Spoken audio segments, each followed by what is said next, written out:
from the website, buffalobeast.com, is the punking, shall we say, of Governor Scott Walker. Ian Murphy is on the line with us. He's the editor of The Beast. Ian, welcome to the program. Hey, Tom. How's it going? Great to have you with us. BuffaloBeast.com, the website. I see your website's back up now. It was down for quite some time there. And come and go. Yeah, I'm guessing you're getting a lot of traffic on it.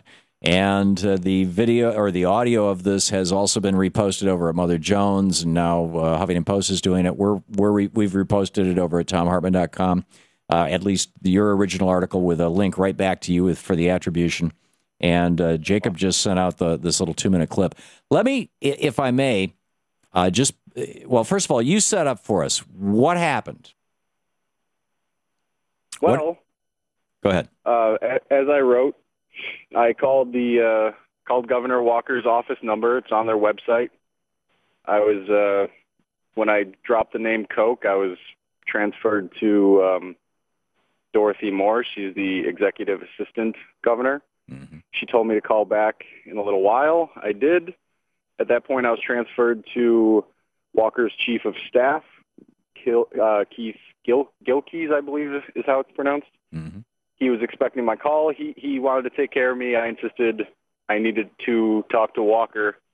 And the most ridiculous part about why I couldn't leave my number was I claimed that my maid, Maria, had washed my phone, put my phone in the washing machine, and so I was calling from the void, with the void, whatever you call it, the snipe. Right. So, because you were calling on Skype. It was a VoIP call.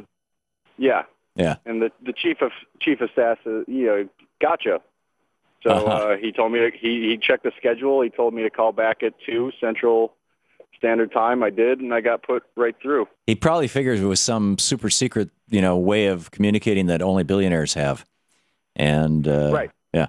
So you had this conversation, almost a 20-minute conversation with Scott Walker, in which he laid out his plans, he thought, to David Koch of what he was doing. May I play just this little 2-minute clip from the end of it for our listeners right now? Give them a sample of it?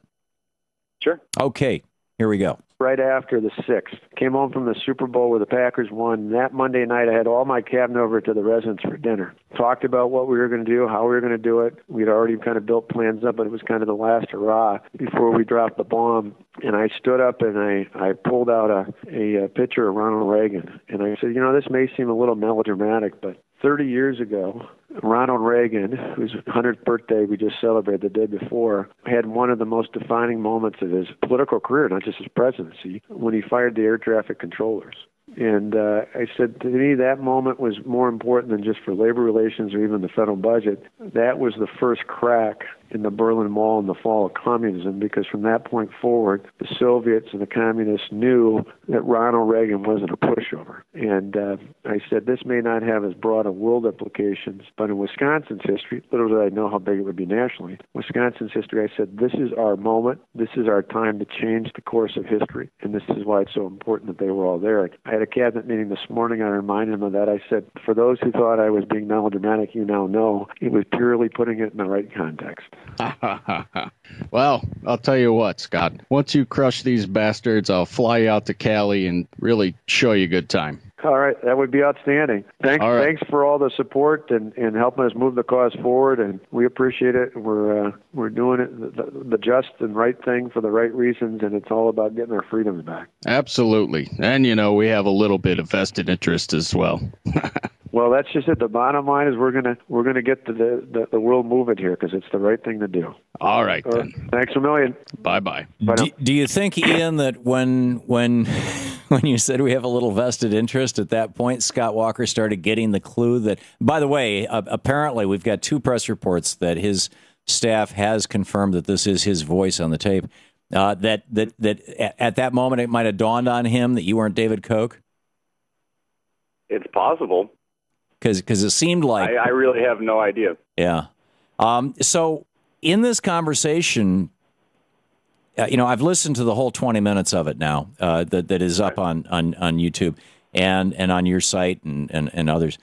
And what I'm getting out of this is that this guy, Scott Walker, is a true believer that he doesn't think that unions have any basic right to exist in the United States, and that it's like a mission from God on his behalf to rid the nation of the unions. And if he's got a friendly billionaire to help him out, that's fine. Right. I got the same impression. He's living in a fairy tale. Well, or whatever. I mean, he's living in his ideology, and in some ways, he fancies himself a mini Reagan. He's going to crush the people, basically. Yeah. What's your takeaway? We're talking with Ian Murphy. He's the editor of the Buffalo Beast. The Beast. BuffaloBeast.com is the website. The guy who had the conversation with Governor Scott Walker of Wisconsin, who thought he was talking to David Koch. Scott Walker, who complains about out-of-state influence, talking to a guy who I think Koch lives in Wichita, doesn't he? Well, I know Koch Industries is based out of that area, but I don't know where he lives, frankly. Yeah, but he doesn't live in Wisconsin. Houses.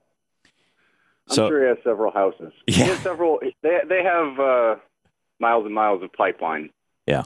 They've got a lot of business interests in the state of Wisconsin. Yeah. And so go ahead, Ian. No, I was just saying the no-bid portion of that budget is also has to deal with the Kochs. Or it could. It could, yeah. Yeah. I mean, it could just as easily inure to the benefit of any other large transnational corporation, or even some, local, guy who's Scott Walker's brother-in-law wants to start an oil company next week and take over a utility. The bottom line is he's talking about privatizing public utilities, which is certainly not to the benefit of the Wisconsin workers. So, what's in the same theme as, crushing public unions. Yeah.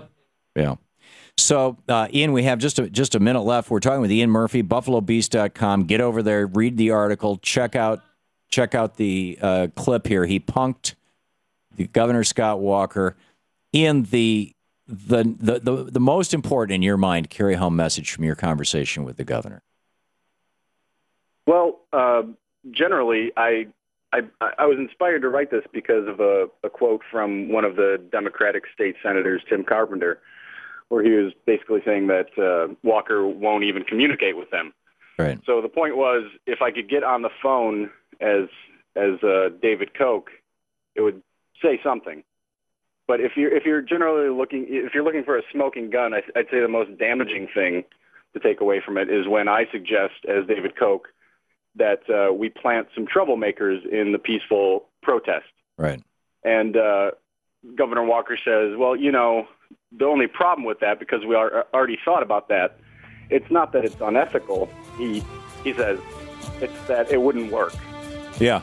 So I thought that was pretty astounding. And he seemed quite confident that he could just wait this thing out, and right. He would have his Ronald Reagan moment. And tragically, it may play out that way, but not if the rest of us have anything to say about it.